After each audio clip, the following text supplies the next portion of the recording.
Bonsoir tout le monde, ça qu'a fait? Non pas monsieur Raphaël, j'ai 24 ans, m'a étudié architecture et nous sommes haïtiennes. Langue maman ak langue papa c'est français et créole. Nous connaissons parler anglais et m'a apprendre espagnol. Nous connaissons pas toujours facile pour apprendre une langue. C'est pour ça que je suis patient avec nous et très compréhensive. N'a parlé, n'a fait débat sur sujets qui intéressent ou religion, etc. Peu importe. Ce qui est important, c'est pratiquer prononciation et nous pour apprendre nouveaux mots. Je vais attendre pour travailler avec nous. À bientôt.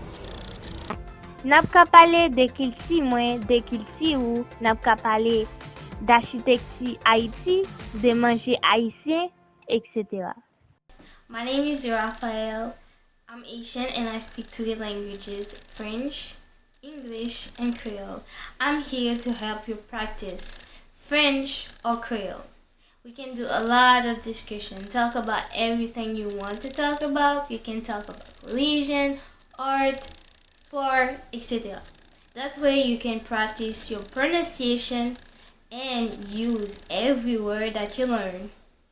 I can do exercise with you or other exercise and I do PowerPoint document.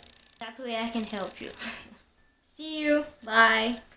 I will be so glad to share with you my culture, the lady, but also your culture. And more importantly, I will be really glad to help you learn French or Creole or both. So take my class and see you soon. Nawe. À bientôt.